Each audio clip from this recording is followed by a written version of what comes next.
Saúde, amados irmãos. Estamos dando início a mais uma escola bíblica dominical da Igreja Assembleia de Deus do Campo Divino Industrial em Vila Belém. Estamos ministrando a lição de número 12, que é a conduta do cristão no relacionamento familiar, que é esta lição da revista Efésios, que é esta aqui, revista Efésios. Nessa lição vamos falar um pouquinho sobre o livro de Efésios, no capítulo 5 e o capítulo 6. Lição de número 12.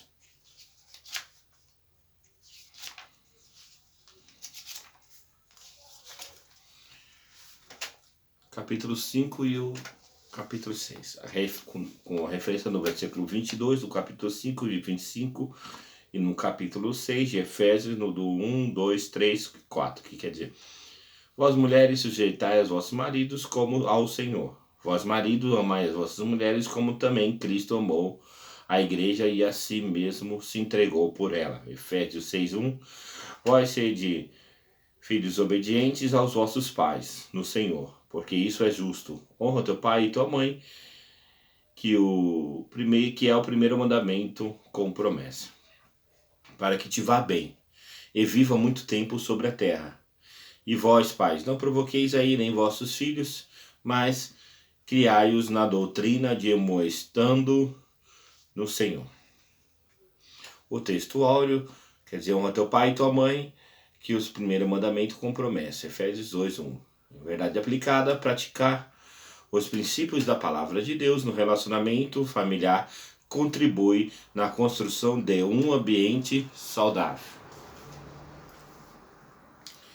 Na introdução desta lição diz: em Efésios, Paulo trata do comportamento cristão no lar, citando a responsabilidade de cada componente e destacando, respectivamente, os diferentes papéis exercidos conforme os princípios da palavra de Deus. Tópico 1. Submissão e obediência a Deus. A igreja é formada por famílias, e é uma grande família de Deus. E tendo este conceito de igreja como família, Paulo aproveita para instruir sobre seus deveres nos diferentes relacionamentos entre si. A submissão com um princípio, tópico 1:1. Deus trabalha com princípios e propósitos.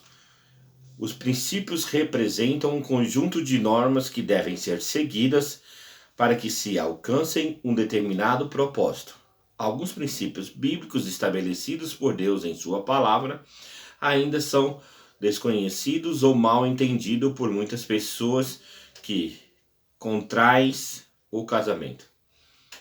Devemos compreender que as leis que regem o casamento não são humanas, são divinas, porque Deus é o idealizador da família.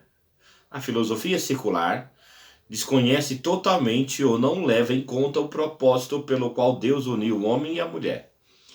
Eles ditam seus próprios credos, leis e costumes, sem se importar com os princípios divinos, e por falta de conhecimento, a sociedade vive chafurdando no pecado e no engano a cada dia. Oséias capítulo 4, versículo 6. Tópico 1.2. Uma submissão com consciência. A submissão da qual Paulo se refere é uma atitude espontânea, porque uma submissão baseada no amor e no temor do Senhor, ela não é cega, é totalmente consciente. Esta classe de submissão encontra o seu significado da mesma maneira que a esposa crente se submete a Jesus Cristo como seu Senhor, no trato, no carinho, no compromisso e juntos na mesma missão. Como é o marido que representa Deus na frente da família, no nível humano, merece a consideração que a esposa dá ao Senhor na área espiritual. Quando o marido e a mulher estão sob o senhorio de Cristo, o resultado sempre será harmonia e a consistência. Eclesiastes 4:12. A submissão como propósito divino, tópico 1.3. O Deus que criou todas as coisas conhece perfeitamente como elas devem funcionar. Por este motivo colocou cada coisa no seu devido lugar. Deus colocou a mulher ao lado do homem para ser sua companheira e para juntos completarem um ao outro. A razão da submissão da esposa ao marido é baseada no fato de que o marido é a cabeça da esposa, assim como Cristo é a cabeça da igreja. Toda instituição tem uma autoridade principal, e no caso da família, o chefe é o marido, e a sua obrigação ou autoridade delegada por Deus e não pode ser substituída ou eliminada por nada ou ninguém. A submissão da mulher ao marido tem um sentido espiritual e deve ser vista como uma bênção, nunca como um sacrifício.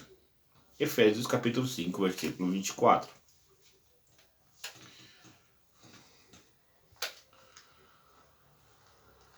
Tópico 2.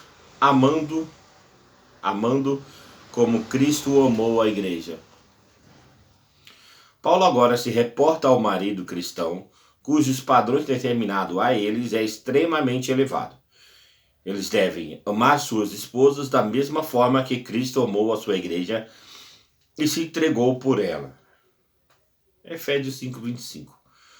Um amor sacrificial, tópico 2.1. O relacionamento do marido com a esposa é descrito aqui em um espaço muito amplo. Talvez precisamente por causa da sua maior responsabilidade, torna-se claro que no papel da esposa a palavra de submissão, enquanto a do homem é amor.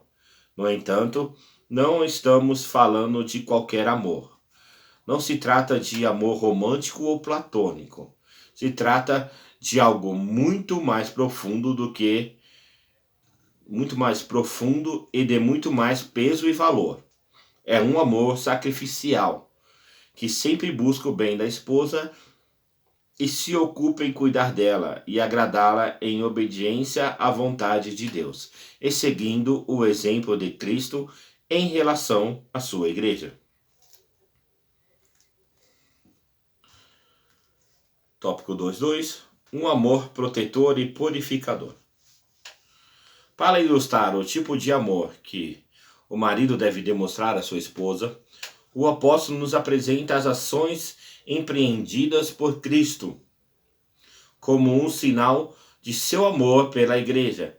Ele a amou e se entregou, a santificou e purificou, para que pudesse apresentar para si mesmo. Essas são as evidências da plenitude do amor verdadeiro. Deste modo, a razão do amor especial e autêntico de Cristo pela sua igreja foi a santificação. Com a santificação da igreja, Cristo procurou consagrá-la e separá-la para ele, com um propósito divino. E essa santificação foi o resultado de havê-la purificada pela lavagem da palavra. Efésios 5:26. Um amor sem limitações. O amor verdadeiro é aquele que cuida, protege e conduz sempre à melhora e ao crescimento. Assim é o amor de Cristo por sua igreja. Ele está sempre limpando, corrigindo, purificando, santificando e conduzindo a um alto nível. Paulo exalta o amor conjugal ao nível mais alto possível, pois ele vê no lar cristão uma imagem do relacionamento entre Cristo e a igreja. Sabemos que a igreja não é perfeita, ela tem máculas, rugas. As rugas são causadas pela contaminação exterior, enquanto as rugas vêm da deterioração interior. Mas o amor sacrificial do marido que auxilia em todo o tempo. Cristo tem uma esposa imperfeita, mas nem por isso ele pede divórcio. Ao contrário, ele se sacrifica por ela. No tópico 3, vamos tratar do relacionamento entre pais e filhos. Paulo agora direciona sua palavra para exortar os filhos a obedecerem aos pais no Senhor e honrá-los. Os filhos devem honrar seus pais, porque, além de ser um procedimento correto, é um mandamento do Senhor. A obediência, o dever dos filhos. Tópico 3.1. Os filhos devem prestar obediência a seus pais, porque além de lógico e apropriado, é justo diante de Deus. Esse padrão foi estabelecido por Deus para ordenar a família e dar continuidade com o princípio de submissão que deve operar por todo o escalão familiar. É justo obedecer aos pais, não apenas porque corresponde ao caráter divino manifestado através da sua vontade, da sua vontade para o homem, mas também porque essa atitude irá redundar em benefícios morais, físicos e espirituais. Devemos compreender que a admoestação feita por Paulo se dirige a todos que são filhos, mas principalmente aos cristãos. A obediência aos pais faz parte da lei natural que Deus escreveu em todos os corações humanos.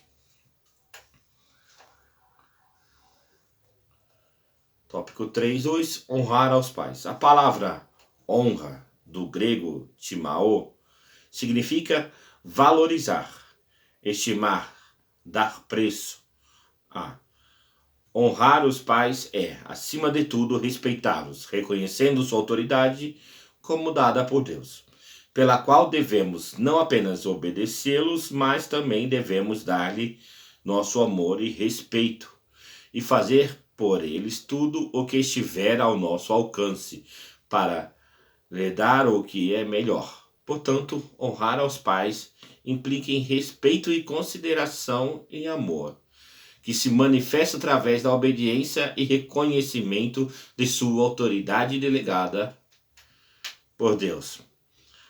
A Bíblia de Estudo NAA destaca que a obediência dos filhos, nesse contexto bíblico, é uma das evidências de que conhecem a Deus e estão buscando agradá-lo, resultando assim em bênçãos especiais de Deus para eles. Tópico 3.3. A responsabilidade dos pais diante dos filhos. Na época de Paulo, a lei romana dava poder absoluto ao pai. Ele poderia vender seus filhos como escravos, para fazê-los trabalhá-los nos campos. Podia até mesmo submetê-los à pena de morte. Essa exortação de Paulo traz um ingrediente importante para os relacionamentos entre pais e filhos. O apóstolo diz aos pais e para ter cuidado, não ser severo, não irritar os filhos, não levar os filhos ao extremo de ficarem zangados e cheios de raiva.